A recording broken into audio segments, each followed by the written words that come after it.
Okay, so today we are going to study substance-induced psychotic disorders. So we have already studied psychotic disorders. Only thing is, here we have to verify or find out or diagnose whether or not the symptoms of psychotic disorders are due to substance. If they are due to substance, then we will classify as substance-induced psychotic disorder. Rest, no difference. So अभी जो substance induce disorders हैं तो इसमें क्या होता है कि it is considered to be serious illness of mind. अब इसमें माइंड मतलब एब्स्ट्रैक्ट चीज, तो पता कैसे चलेगा कि सीरियस इलनेस ऑफ माइंड है या नहीं है. सो माइंड की इलनेस का जो है इंडिकेशंस कैसे होते हैं कि उसकी थिंकिंग जो है इम्पेयर्ड हो जाती है, क्लियरली सोच नहीं पाएगा, गुड जजमेंट नहीं कर पाएगा, इमोशनली प्रॉपरली रिस्पॉन्ड नहीं कर पाएगा. जैसे कोई दुख की बात बताई तो दुखी होना चाहिए, हंसी की बताई तो खुश होना चाहिए, वो प्रॉपर इमोशनली रिस्पॉन्ड नहीं कर पाएगा. फिर इफेक्टिवली कम्युनिकेट भी नहीं कर पाएगा, लैंग्वेज में प्रॉब्लम आएगी, flight of ideas, disconnected thoughts, ये सब होगा, टेंजेंशियल टॉक्स. देन रियलिटी से कनेक्टेड नहीं होगा, क्या रियल है क्या इमेजिनरी समझ नहीं आ रहा होगा, और बिहेवियर भी इनअप्रोप्रिएट होगा. इनअप्रोप्रिएट विद रिस्पेक्ट टू उसका एज और विद रिस्पेक्ट टू एनवायरनमेंट. जिस एनवायरनमेंट में उस एज के आदमी से जैसा उम्मीद किया था वैसा वो नहीं होगा. सो ये कुछ इंडिकेशंस होंगे साइकोटिक डिसऑर्डर के, जो वैसे भी होते हैं, बस सब्सटेंस का है कि नहीं ये पता करना होगा. और इवन जो सीवियर साइकोटिक डिसऑर्डर्स हैं वो ट्रीटेबल होते हैं, दे कैन बी ट्रीटेड. तो वो जो हम ऑलरेडी पढ़ चुके हैं वो क्विकली मैं उसकी गो थ्रू करता हूँ. ये तो स्किज़ोफ्रेनिया है, ये हम पढ़ चुके हैं. लॉन्गर देन 6 months जो है सिम्टम्स होने चाहिए, हेलुसिनेशन डिल्यूजन होना चाहिए, इम्पेयरमेंट इन ऑक्यूपेशनल सोशल और अदर इम्पॉर्टेंट एरिया फंक्शनिंग होना चाहिए. Then comes I'll share the PPT again, just hang on.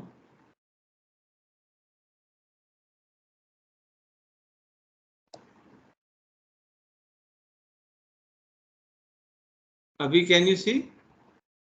Okay.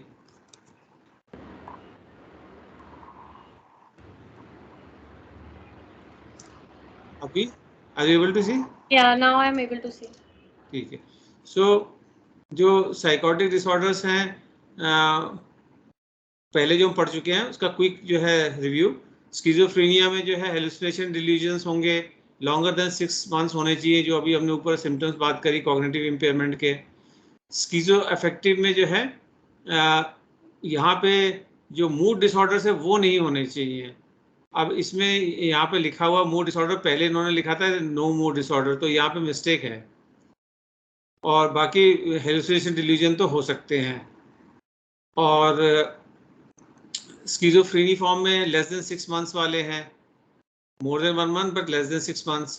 Brief psychotic disorder में लेस देन 1 month है, और ये often due to severe stressful conditions की वजह से होते हैं. फिर डिल्यूजनल डिसऑर्डर्स वो हम बात कर ही चुके हैं, फॉल्स बिलीफ जो होता है. Then come shared psychotic disorder, ये नया है.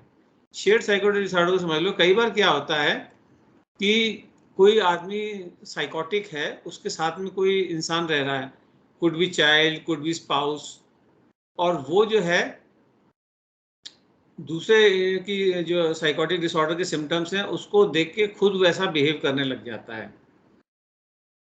जैसे एक इंसिडेंट हुआ था दिल्ली के पास में, बुराड़ी में एक हुआ था, पूरी फैमिली ने सुसाइड कर लिया था.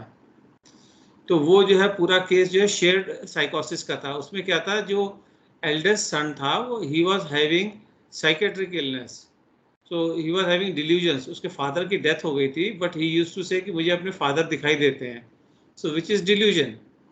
और फिर वो बोलने लगा कि मेरे फादर ने जो है बोला कि ऐसा करो बिजनेस में, वैसा करो. उनका बिजनेस वगैरह खराब चला था, financially they were not well of.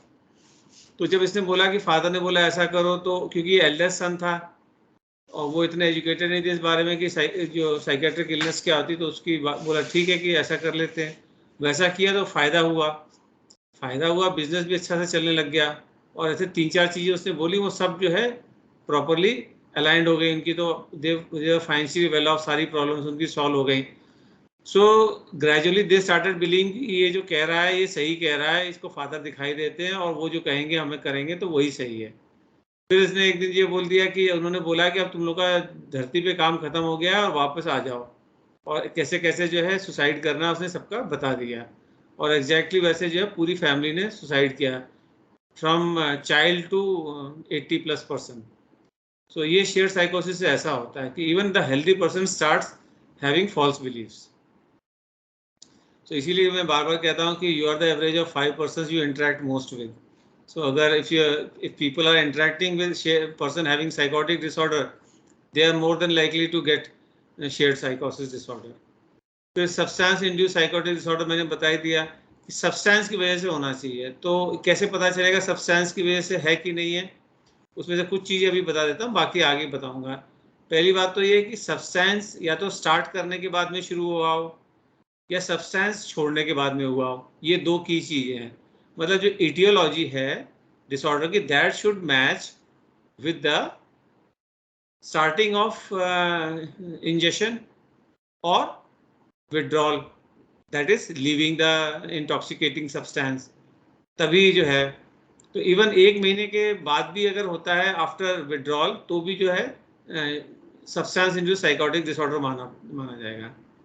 और हमने पहले पढ़ा हुआ जनरल मेडिकल कंडीशंस हैं, उनकी वजह से भी होता है, जैसे कार्डियोवास्कुलर डिसऑर्डर है, HIV पॉजिटिव है, कैंसर है, इनसे भी होता है। तो ये सारे रीजंस हैं। अब जो कॉजेस की बात करें तो कॉजेस में जो है ये कि गलती से कोई इंटॉक्सिकेटिंग सब्सटेंस इंजेस्ट कर लिया, खा लिया है, पी लिया है, स्मोक कर लिया है, उससे भी हो सकता है। कई बार जो है लेजिटिमेट मेडिसिन से भी हो जाता है। मान लो 2-3 बीमारियों की दवाई चल रही है, उसमें से वो आपस में कोई 2 मेडिसिन रिएक्ट कर गई, उससे भी हो सकता है। कोई जो रिक्रिएशनल ड्रग्स हैं जैसे कोकीन वगैरह हैं, उसकी ओवरडोज हो जाए, उससे भी होगा। फिर विड्रॉल से मैंने बता ही दिया। फिर ड्रग एब्यूज से भी होता है, अगर कोई बहुत ज़्यादा क्वांटिटी में ले ले, जैसे amphetamine, marijuana, cocaine, hallucinogens, inhalants, opioids, sedative hypnotics, ये सब ले ले ज़्यादा क्वांटिटी में, तो भी जो है साइकोसिस हो जाता है। और कई ओवर द काउंटर जो प्रिस्क्राइब्ड मेडिकेशन है जो नॉर्मली लोग लेते हैं, उनसे भी हो जाता है, जैसे एनेस्थेटिक है, एनाल्जेसिक है। एनाल्जेसिक मतलब जो पेन किलर्स वगैरह जो होती हैं, तो एंटी कॉलिनर्जिक एजेंट है, एंटी कन्वल्सेंट्स है, ये सब दवाइयों के टाइप्स हैं, नाम नहीं है, टाइप्स हैं। सो कार्डियोवास्कुलर मेडिकेशन है, एंटी हिस्टामाइन है, ये सारा जो है लिस्ट दिया हुआ पैरा नंबर 6 में। इन सब मेडिसिन से भी हो सकता है, तो इसलिए डॉक्टर्स की ही प्रिस्क्रिप्शन भी लेना चाहिए और कोई प्रॉब्लम होते ही डॉक्टर्स की राय लेनी चाहिए। और एक एनवायरमेंटल टॉक्सिन जो है उससे भी हो सकता है। This is another important thing. ये समझो कि कई बार एनवायरनमेंट में कुछ चीज़ें ऐसी होती हैं जिनसे जो है टॉक्सिसिटी बॉडी में हो सकती है। ऑब्वियसली जो टॉक्सिसिटी है वो अल्टीमेटली ब्रेन को अफेक्ट करेगी, तो मतलब न्यूरॉन्स को अफेक्ट करने वाली जो टॉक्सिसिटी है उसकी हम बात कर रहे हैं प्राइमरीली। तो डायरेक्टली या इनडायरेक्टली कैसे भी करें, तो जो एनवायरमेंटल टॉक्सिन्स हैं वो भी जो है साइकोसिस ला सकते हैं। तो जैसे नर्व गैस है, कार्बन मोनोऑक्साइड है। तो जैसे जो ठंडे इलाके जैसे कश्मीर है, शिमला है, वहाँ पे वो लोग क्या है, एक हीटिंग डिवाइस होता है, उसे कांगड़ी कहते हैं। तो उसमें क्या होता है, कोयले होते हैं और वो कोयले जो है सुलगते रहते हैं और उसकी गर्मी से वो गर्म रखते हैं खुद को। तो अगर जैसे कांगड़ी जो है एक छोटे से रूम के अंदर है, कोई वेंटिलेशन नहीं है, तो वो जलते जलते कार्बन मोनोऑक्साइड निकलेगा। कार्बन मोनोऑक्साइड जो है कलरलेस, ओडरलेस होता है, मतलब ना उसका रंग है, ना उसका स्मेल है, ना कोई टेस्ट है। तो पता भी नहीं चलता है कि रूम में कितना कार्बन मोनोऑक्साइड हो गया। उससे भी साइकोसिस हो सकता है, इवन डेथ भी हो सकती है। I have seen people dying. फिर मैंने बताया था कि कई ऐसी चीज़ें जो स्कूलों में बैन कर दी गई क्योंकि वो टॉक्सिक है। जैसे कोई पेंट है दीवारों पे किया है, तो उससे भी जो है वोलेटाइल मतलब उड़ने वाला हवा में, तो उससे जो है हवा में वो टॉक्सिक चीज़ें जैसे लेड वगैरह है वो निकलेंगी, तो उससे जो है बच्चों को इफेक्ट होगा। तो इस तरह के वोलेटाइल सब्सटेंस या फ्यूल्स हैं, कई जैसे पेट्रोल है, पेट्रोल भी जो है उड़ जाता है, अपने आप ही उड़ता रहता है, तो इस टाइप की जो चीज़ें हैं वो भी साइकोसिस इंड्यूस कर सकती हैं। देन जो डायग्नोसिस की बात करें तो उसमें से सबसे पहली बात तो ये है कि प्रोमिनेंट हेलुसिनेशन और डिल्यूजन होना चाहिए। प्रोमिनेंट मतलब क्लियरली पता चला कि हेलुसिनेशन या डिल्यूजन है, एंड नहीं और है। हेलुसिनेशन या डिल्यूजन एक चीज तो पक्का होनी चाहिए। दूसरा क्या है कि लेबोरेटरी एग्जामिनेशन से एविडेंस होना चाहिए कि इसने कोई सब्सटेंस इंड्यूस किया है। केवल ये नहीं किसी इन्फॉर्मेंट ने बोला या किसी ने बोला, उससे नहीं बोला है, अच्छी बात है, उसके बेसिस पे लेबोरेटरी टेस्टिंग करानी चाहिए और उसके बेसिस पे फिर डिसाइड होगा कि हाँ वाकई में है या नहीं है। और ये जो सब्सटेंस इंड्यूस वाला मैंने ऑलरेडी बता चुका है, विद इन 1 मंथ होना चाहिए एटलीस्ट, कि आज से 6 महीने पहले खाया था वो नहीं चलेगा, एटलीस्ट 1 मंथ हो और लेबोरेटरी एग्जामिनेशन में कंफर्म है कि हाँ बॉडी में है, और इटियोलॉजिकली रिलेटेड हो कि हाँ भाई 1 महीने जब पहले खाया था उसके बाद में हुआ ये शुरू, या उसने छोड़ दिया है उसके बाद में शुरू हुआ है, तो ये इटियोलॉजिकली रिलेटेड हुआ। ये नहीं कि भाई खाना शुरू किया था उससे पहले से ही शुरू हो गए थे सिम्टम्स, वो नहीं चलेगा। फिर और सिम्टम्स जो क्या होगा कि जो अगर मेडिकेशन की वजह से हुआ है तो वो मेडिसिन खाने के बाद में होना चाहिए, है ना। अगर सब्सटेंस से पहले हो रहा है या मेडिसिन से पहले हो रहा है तो हम ये नहीं कह सकते कि मेडिकेशन या सब्सटेंस की वजह से है।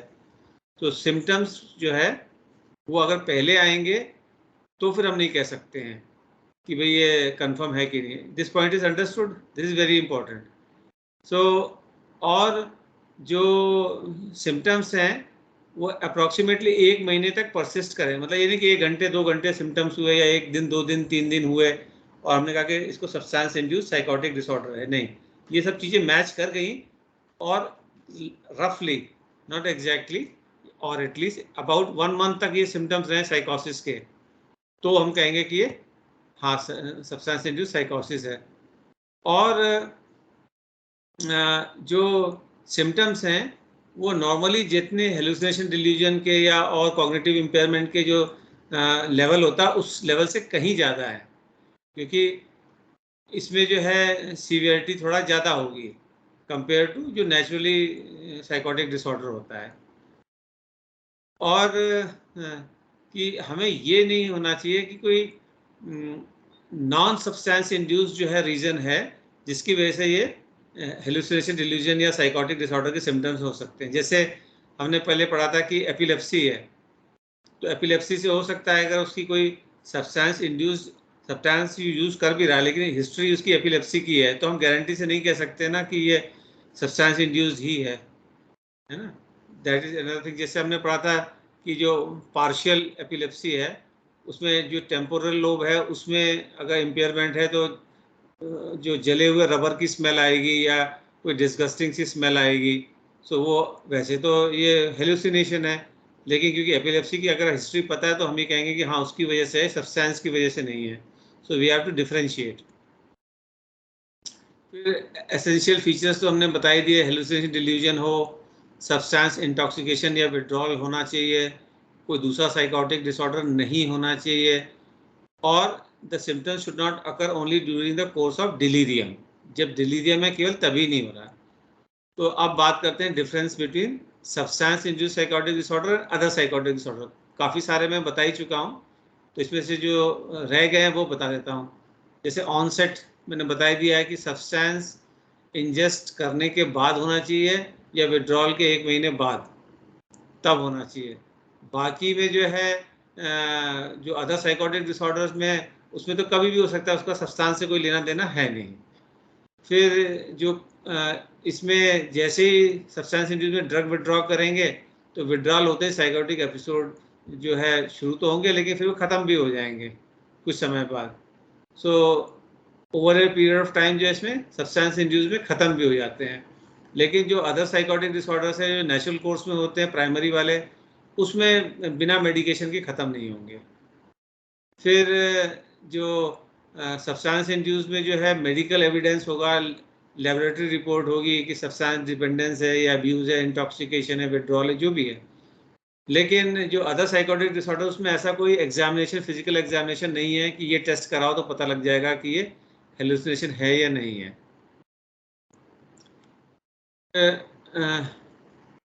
इसमें जो है कई वीक्स तक रह सकते हैं सब्सटेंस इंड्यूस जो है डिसऑर्डर जो है, जैसा कि मैंने बताया कई वीक्स तक रह सकते हैं। और इसमें जो सब्सटेंस से कोई लेना देना नहीं है, जो अदर साइकोटिक डिसऑर्डर्स हैं ये तो रहेंगे ही रहेंगे। फिर सब्सटेंस इंड्यूस डिसऑर्डर में जब तक सब्सटेंस यूज़ करेगा इंडिविजुअल तब तक जो है वो साइकोटिक डिसऑर्डर्स रहेंगे, लेकिन जो अदर साइकोटिक डिसऑर्डर उसमें सब्सटेंस से कोई लेना देना है नहीं। फिर जो सब्सटेंस इंड्यूस साइकोटिक डिसऑर्डर उसमें एज का कोई इंपॉर्टेंस नहीं है, किसी भी एज पे हो सकता है वो। लेकिन जो अदर साइकोटिक डिसऑर्डर्स में एज काफ़ी इंपॉर्टेंट होती है, जैसा कि हमने पढ़ा था स्किज़ोफ्रेनिया में एक पर्टिकुलर एज होती है 16 to 25, इसमें मैक्सिमम होते हैं तो, और 40 के बाद में बहुत रेयर होता है। लेकिन सब्सटेंस इंड्यूस साइकोटिक डिसऑर्डर तो 40 का, 50 का, 60 का कभी भी हो सकता है, तो ये भी एक इम्पॉर्टेंट बात है। और सब्सटेंस इंड्यूस साइकेट्रिक डिसऑर्डर होगा या नहीं होगा इसका हिस्ट्री से कोई लेना देना नहीं है, लेकिन जो अदर साइकोटिक डिसऑर्डर्स में हिस्ट्री का बड़ा लेना देना है क्योंकि वो रेमिशन हो सकता है। ठीक है, और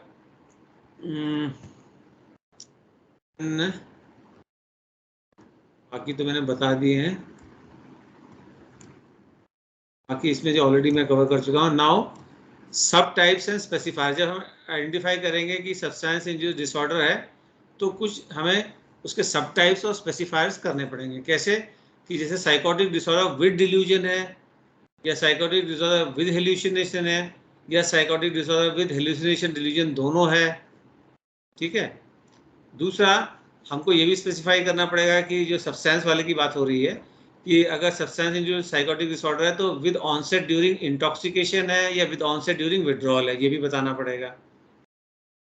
और जब तक वो ड्रग यूज़ कर रहा है तब तक तो वो साइकोटिक डिसऑर्डर रहेगा ही, बिल्कुल रह सकता है। और जो अल्कोहल की जहाँ तक बात है तो वो छोड़ने के बाद जो है कुछ दिन या कुछ हफ्ते तक जो है काफ़ी इंटेंसिव जो है साइकोटिक डिसऑर्डर्स हो सकते हैं अल्कोहल की वजह से। देन डायग्नोसिस का हम ऑलरेडी कवर कर चुके हैं, तो डायग्नोसिस में हम क्या क्या चीज़ें देखेंगे। टाइम ऑफ ऑनसेट, मतलब कब हुआ, सब्सटेंस से पहले, बाद में, कितनी बाद में, कितना पहले, वॉटेवर।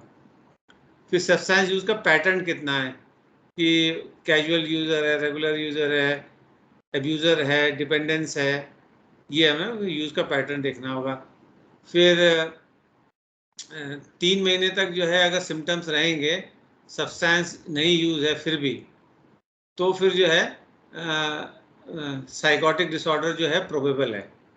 सब्सटेंस हमने बंद करवा दिया, 3 महीने हो गए और अभी भी जो है वो साइकोटिक सिम्टम्स आ रहे हैं, तो प्रोबेबिलिटी बढ़ जाती है कि वो साइकेट्रिक डिसऑर्डर है, न कि सब्सटेंस इंड्यूस्ड है।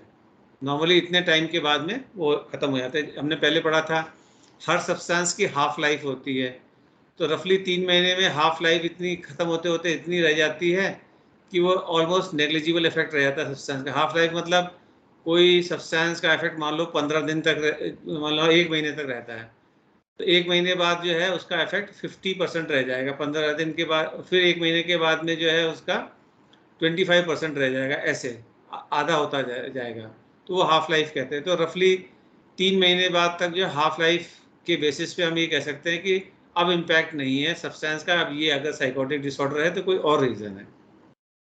फिर सिम्टम की कंसिस्टेंसी अगर है तो वो साइकेट्रिक डिसऑर्डर वाला साइकोसिस है, क्योंकि जो सब्सटेंस वाला है वो सब्सटेंस के अकॉर्डिंगली हायर या लोअर होगा, लेकिन जो साइकेट्रिक डिसऑर्डर है वो तो कंसिस्टेंट रहेगा। फिर फैमिली हिस्ट्री का भी रोल हमें आइडिया लगता है, जब हम डायग्नोसिस करते हैं अगर उसकी फैमिली हिस्ट्री है तो चांसेस ज़्यादा यही है कि वो जो है सब्सटेंस अब्यूज़ डिसऑर्डर की बजाय वो साइकेट्रिक डिसऑर्डर है। फिर कई बार क्लाइंट खुद ही बता देता है कि भाई जैसे मुझे बहुत एंग्जाइटी थी तो उस एंग्जाइटी को कम करने के लिए मैंने ये चीज़ खाई या ये चीज़ पी ली, तो वो भी या मुझे डर लग रहा था, या मेरे को मेडिसिन की कोई सिम्टम्स हो रहे थे, या मुझे हेलुसिनेशन हो रहा था, उस हेलुसिनेशन को बंद करने के लिए मैंने ये लिया, या मुझे डिप्रेशन सा कुछ हो रहा था तो मैंने कोकीन लिया, स्टिमुलेंट है वो, ऐसा वो कई बार खुद भी बता देते हैं। तो वो भी डायग्नोसिस में हमने पूछना है कि भाई तुमने कुछ ऐसा लिया, अगर लिया है तो ऑब्वियसली वो सब्सटेंस इंड्यूस्ड है, अगर और कोई चीज़ें नहीं है तो।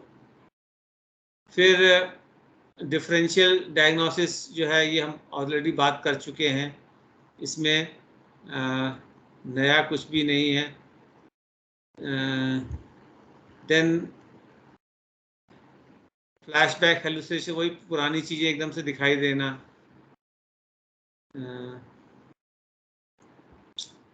ऑलरेडी हम सब कवर कर चुके हैं।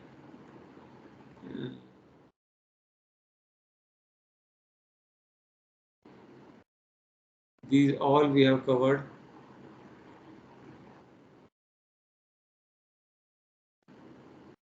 हाँ, कभी कभी ये भी हो सकता है कि जो साइकोटिक डिसऑर्डर है, they are happening because of both the thing, that is general medical condition as well as substance use, ये भी पॉसिबल है। तो वो उसकी मेडिकल हिस्ट्री वगैरह हम लेंगे तो पता लग जाएगा।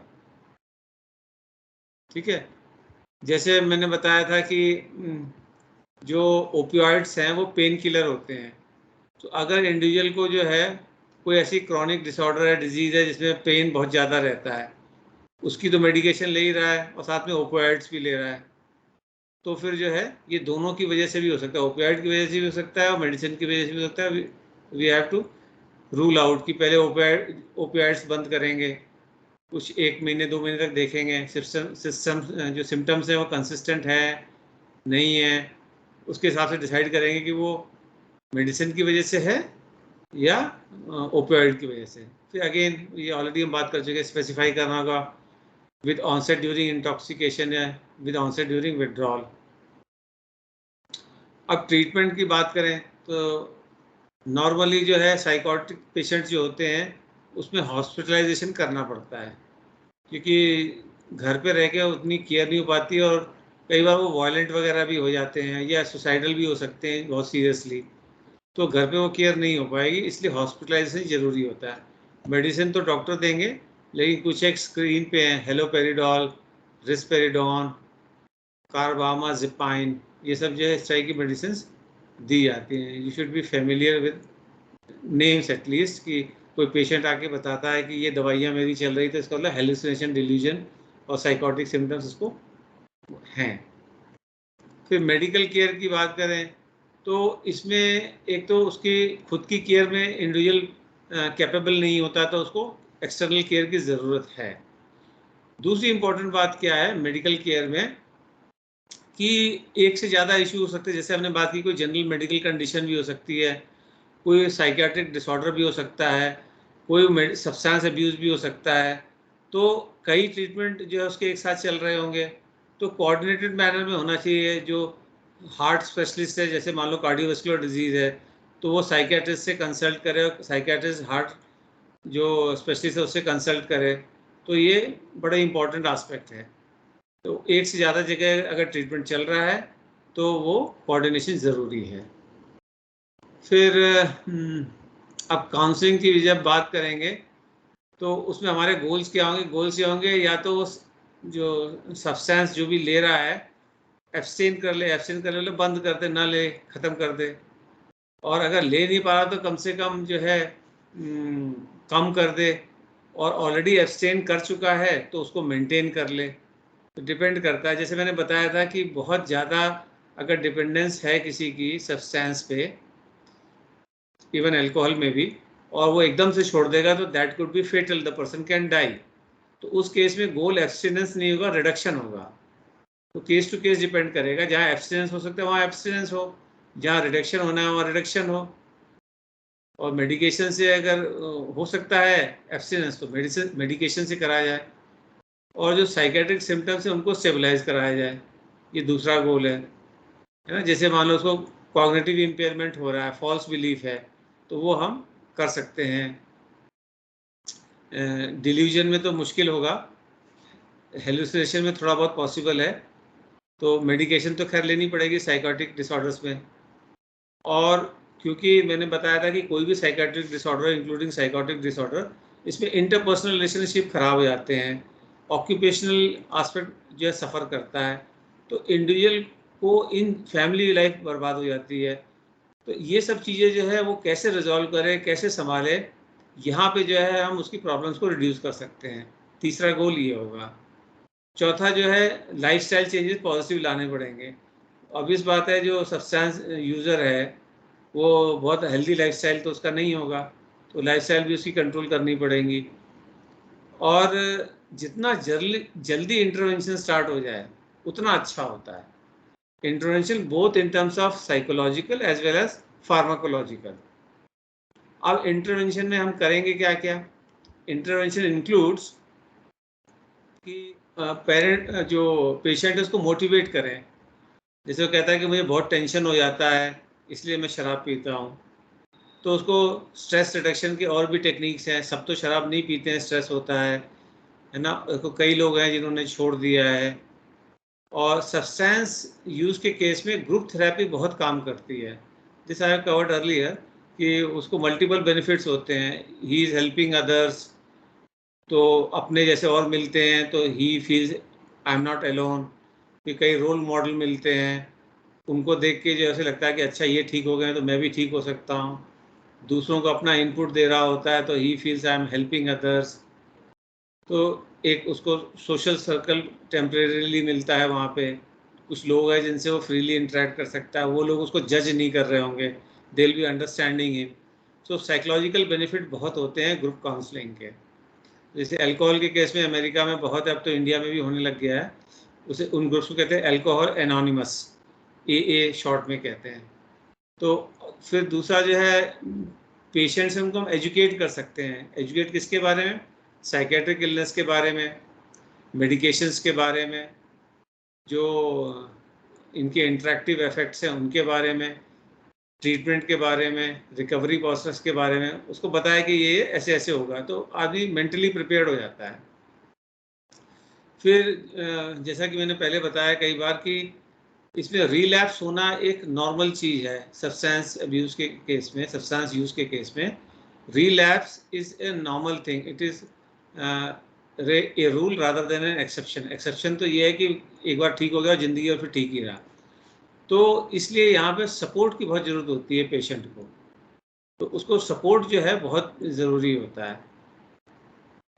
मॉरल भी, सोसाइटल भी। उसकी फैमिली वालों को भी इस बारे में एजुकेशन दी जाती है कि रिलैप्स होगा तो ये नहीं कि इसको छोड़ दिया, इसको दोबारा फिर इलाज कराना है।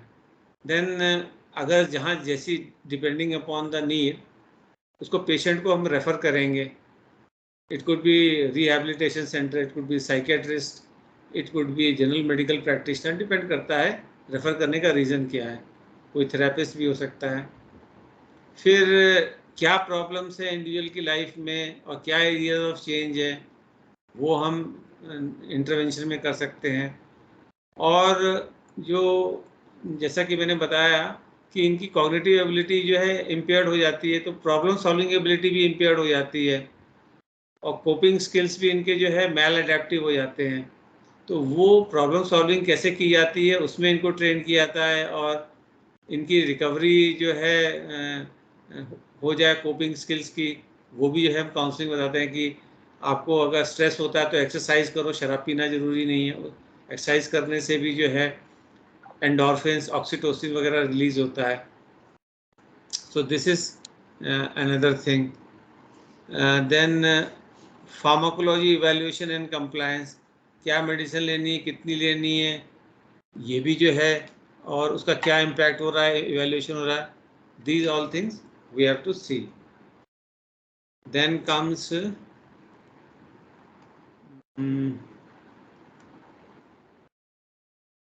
डिटॉक्सिफिकेशन।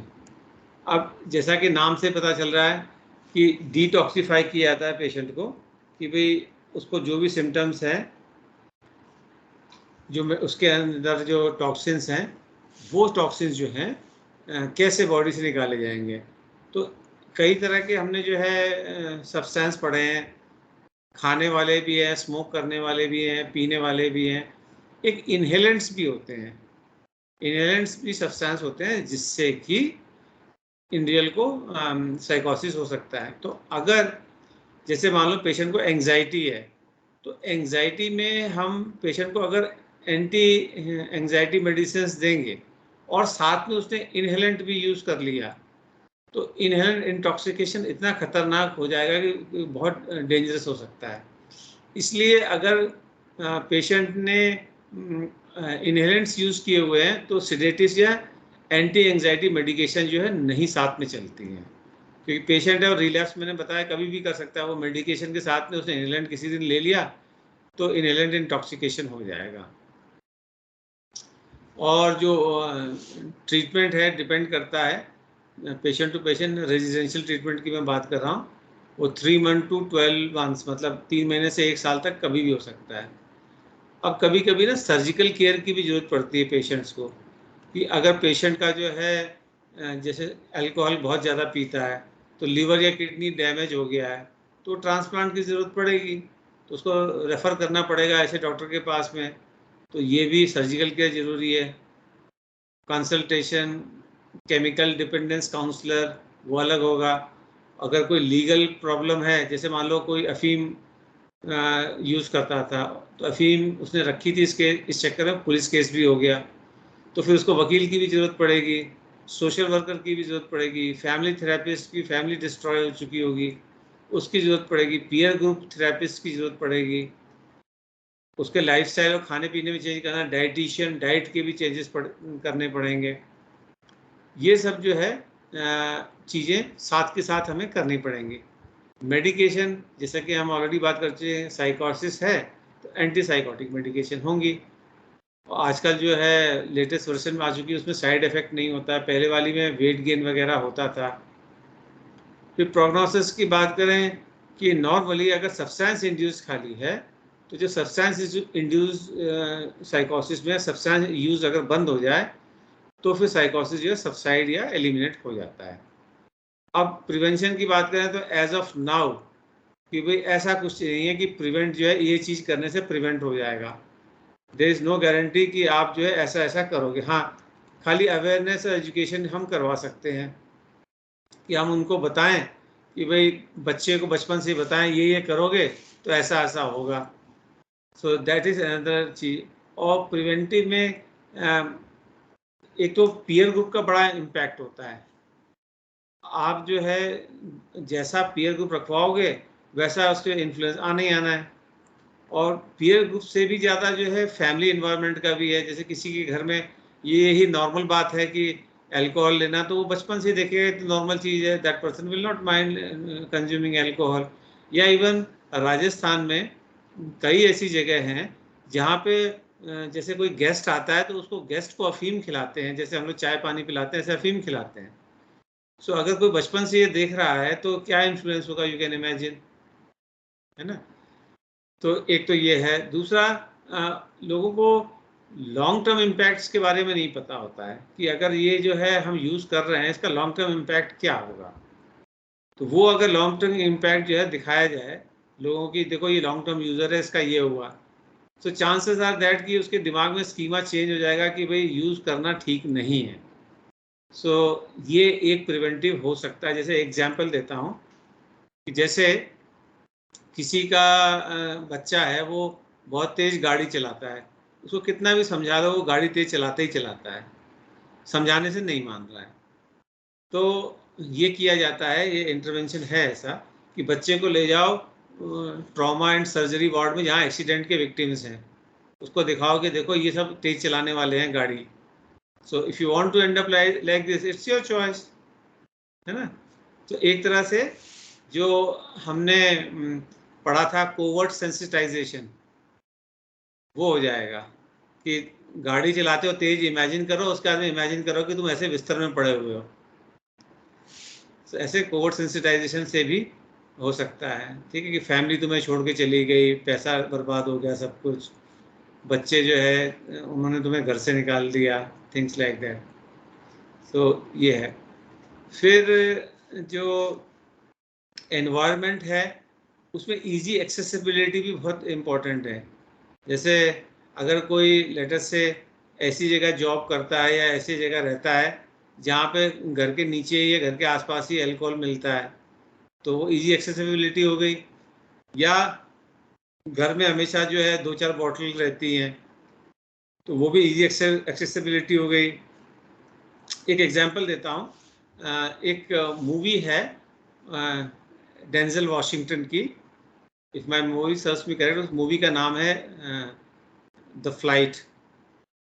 तो उसमें क्या है कि ये जो अल्कोहल यूजर बना है डेंजल वॉशिंगटन, पायलट है but he is alcohol user था, तो वो किसी स्ट्रेस में आ जाता है, और पायलट है तो ऑब्वियसली जब रुकेगा तो किसी होटल वगैरह में रुकेगा, 5 स्टार होटल में रुकेगा, तो 5 स्टार होटल में जो मिनी बार होता है उसमें अल्कोहल रहती है, तो कोई स्ट्रेसफुल इवेंट होता है और उसमें जो है उसकी वजह से वो अल्कोहल को कंज्यूम कर लेता है। हालांकि वो अच्छी तरह फ्लाइट को हैंडल करता है और सेव भी करता है, और बल्कि सब बड़ी तारीफ करते हैं, लेकिन एक रूटीन प्रोसीजर होता है, कभी भी किसी डेंजरस सिचुएशन से जो है एयरक्राफ्ट निकल के आया है तो उसका जो पायलट है, जो पायलट क्रू है, उसका ब्लड टेस्ट वगैरह होता है कि भाई कोई कंज्यूम तो नहीं किया है इन्होंने ऐसी चीज़ जिसकी वजह से डेंजर में पड़ गया था। तो डेंजर में पड़ने की वजह तो वेदर थी, इसका कोई रीज़न था ही नहीं डेंजर इसका, तो इसने तो बल्कि बचाया था। तो लेकिन उसकी वजह से उसकी क्योंकि ब्लड में जो है अल्कोहल निकला तो उसकी जॉब जो है चली गई। तो इस तरह से जो है इजी एक्सेसिबिलिटी से भी ऐसा हो जाता है, दिस ऑल्सो हैपन्स। या इवन फ्लाइट में भी जो है जैसे अल्कोहल सर्व होता है, तो अब जो पायलट है वो अल्कोहल मान लो एब्सटेन कर चुका है, लेकिन फ्लाइट में तो अवेलेबल है और उसको मना करने वाला कौन है कि हम नहीं देंगे। तो इस तरह से these things can impact. So with this I come to the end of the session. कोई क्वेश्चन है you can ask? Should I stop the? Okay, ठीक।